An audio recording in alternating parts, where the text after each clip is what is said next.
नमस्कार विद्यार्थियों, मैं हूं Rakesh Kumar Sharma, university gold medalist और आप देख रहे हैं आपका फैमिली चैनल मेडल स्कॉलर। विद्यार्थियों, साथियों और मेरे सम्मानीय वरिष्ठ नागरिकों, खबर ऐसी जो रखे आपको 2 कदम आगे।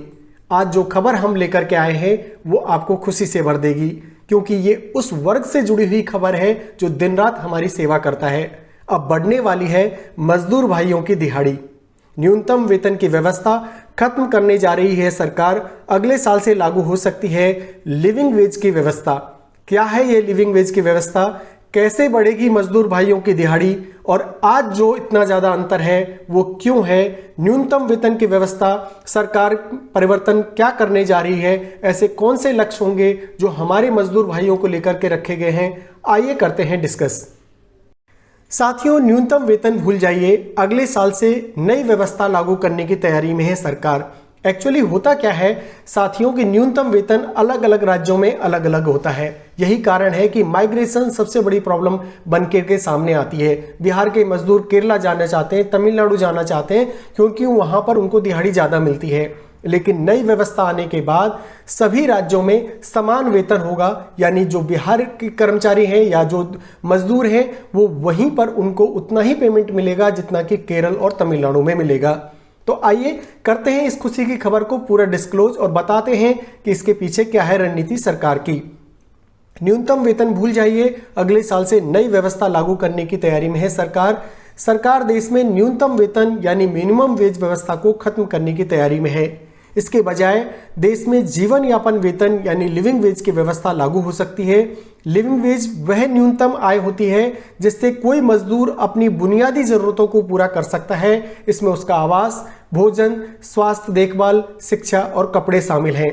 यानी पर डे की एक मजदूर की आवश्यकता होती है रहने की, उसके भोजन की, उसके स्वास्थ्य देखभाल की, शिक्षा की और कपड़ों की, यानी उसके परिवार को चलाने के लिए इतनी सारी चीज़ों की ज़रूरत होती है। तो एक दिन का मिनिमम क्या खर्चा हो सकता है जिससे उसका आवास हो सके, उसके भोजन की व्यवस्था हो सके, स्वास्थ्य की देखभाल हो सके, शिक्षा और कपड़े उसमें आ सकें। तो इसी को सबको ध्यान में रखते हुए एक मिनिमम अमाउंट जो होगा सभी राज्यों में समान हो और लिविंग वेज की व्यवस्था सरकार लागू करने जा रही है। केंद्र सरकार देश में न्यूनतम वेतन यानी मिनिमम वेज की व्यवस्था की तैयारी में है। इसकी वजह जो है अगले साल देश में जीवन यापन वेतन यानी लिविंग वेज की व्यवस्था लागू करने के प्लान को लेकर है। सूत्रों के मुताबिक सरकार ने इस व्यवस्था की रूपरेखा बनाने के लिए अंतर्राष्ट्रीय श्रम संगठन से तकनीकी सहायता मांगी है। तो बहुत बड़ा स्टेप सरकार ले चुकी है और अब अगले साल से आप देख सकते हैं लिविंग वेज को। लिविंग वेज वह न्यूनतम आय होती है जिससे कोई मजदूर अपनी बुनियादी जरूरतों को पूरा कर सकता है, जिसमें उसका आवास, भोजन, स्वास्थ्य देखभाल, शिक्षा और कपड़े शामिल हैं। ILO ने इसी महीने की शुरुआत में इसे मंजूरी दी थी। सरकार का दावा है कि यह बुनियादी न्यूनतम वेतन से अधिक होगा, यानी जो आज मिनिमम जो वेजेज आपको मिल रहे हैं मजदूरों को, वो उनसे बहुत ज़्यादा आपको सैलरी मिलने वाली है पर डे के हिसाब से। और अब माइग्रेशन बिल्कुल खत्म हो जाएगा, यानी जिस राज्य के आप रहने वाले हैं वहाँ भी उनको उतनी ही दिहाड़ी मिलेगी जितनी केरल या तमिलनाडु में मिलती है। एक वरिष्ठ सरकारी अधिकारी ने बताया कि हम 1 साल में न्यूनतम वेतन को आगे जा सकते हैं। मतलब एक वरिष्ठ अधिकारी ने हमारे सूत्रों को ये कंफर्म किया है कि 1 साल के अंदर आप ये देखेंगे कि जो आज न्यूनतम वेतन है उससे बहुत ज़्यादा दिहाड़ी मजदूरों को मिलने वाली है। ILO यानी अंतर्राष्ट्रीय श्रम संगठन के गवर्निंग बॉडी की 14 मार्च जिनेवा में संपन्न हुई 350वीं बैठक में न्यूनतम वेतन से जुड़े सुधारों को मंजूरी दी गई। भारत में 50 करोड़ से ज़्यादा वर्कर हैं, उनमें से 90% असंगठित क्षेत्र में हैं। उन्हें रोजाना कम से कम 176 रुपये या उससे अधिक की मजदूरी मिलती है। आज का जो न्यूनतम वेतन है वो 176 रुपये या उससे अधिक है। ये इस बात पर निर्भर करती है कि आप किस राज्य में काम कर रहे हैं। हालांकि राष्ट्रीय स्तर पर न्यूनतम वेतन 2017 से कोई संशोधन नहीं किया गया है। ये बड़े खेद का विषय है कि 2017 के बाद कोई भी परिवर्तन न्यूनतम वेतन में नहीं किया गया है। यह राज्यों के लिए बाध्यकारी नहीं है और इसलिए कुछ राज्यों में इससे भी कम मजदूरी मिल रही है, क्योंकि ये जो न्यूनतम वेतन 176 रुपये सेंट्रल गवर्नमेंट ने तय किया था ये अभी बाध्यकारी नहीं है राज्यों का। तो यही कारण है कि बहुत सी जगह इससे भी कम पेमेंट में मजदूरों को रखा जा रहा है। लेकिन जो नई वेज व्यवस्था होगी उसमें सभी जगह एक ही बाध्यकारी होगा राज्यों के लिए कि आपको इतना पेमेंट तो मिनिमम मजदूरों को देना ही होगा। साल 2019 में पारित वेतन संहिता को अभी लागू किया जाना बाकी है। इसमें एक वेज फ्लोर का प्रस्ताव है जो सभी राज्यों पर बाध्यकारी होगा। यानी 2009 से एक पेंडिंग है वेतन संहिता मजदूरों के लिए, उसको भी अभी सभी राज्यों के लिए बाध्यकारी होगा और सभी राज्यों को वो लागू किया जाना होगा। इससे क्या होगा फायदा, आइए देखते हैं।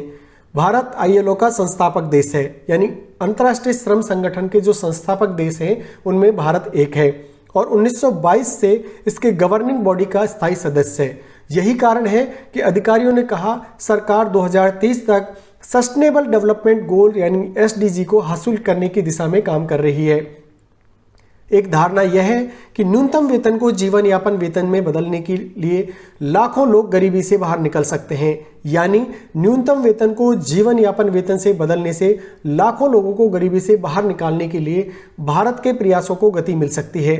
अधिकारी ने कहा कि हमने लिविंग वेज के क्रियान्वयन से होने वाले सकारात्मक आर्थिक परिणामों के लिए क्षमता निर्माण, डेटा के व्यवस्थित संग्रह और साक्ष्य के लिए ILO से मदद मांगी है। यानी सरकार ने अब मन बना लिया है कि मजदूरों की जो दिहाड़ी होगी सभी राज्यों में एक जैसी होगी, माइग्रेशन कम होगा, राज्यों में रहकर अपने परिवारों के साथ रहकर वो काम कर सकेंगे। इससे फायदा ये होगा कि कम से कम उसका डे का जो खर्चा है वो मिनिमम वेजेस में सरकारी कर्मचारियों का जब पे कमीशन आता है तो मजदूरों का पे कमीशन क्यों नहीं, ये सबसे बड़ा मुद्दा था कि उनकी दिहाड़ी में इतना कम क्यों रखा गया है कि जिससे एक दिन वो जीवन यापन भी नहीं कर सकें।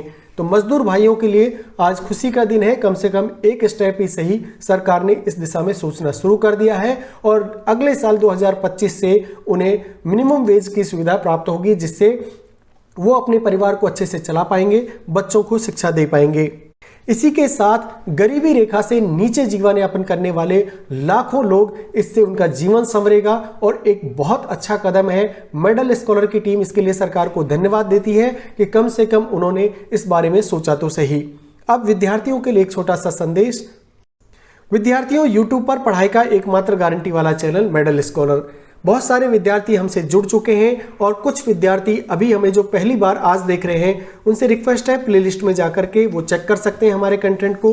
हैंड रिटन नोट्स हम देते हैं और अपनी पढ़ाई को आप जारी रख सकते हैं, वो चाहे RPSC फर्स्ट ग्रेड हो, सेकंड ग्रेड हो, UGC नेट हो या SSC ट्रांसलेटर की बात करें या IIT नॉन टीचिंग स्टाफ की, सभी की तैयारी कराते हैं। आप हमारे चैनल से जुड़कर अपनी तैयारी को आगे बढ़ा सकते हैं और सरकारी नौकरी का सपना पूरा कर सकते हैं।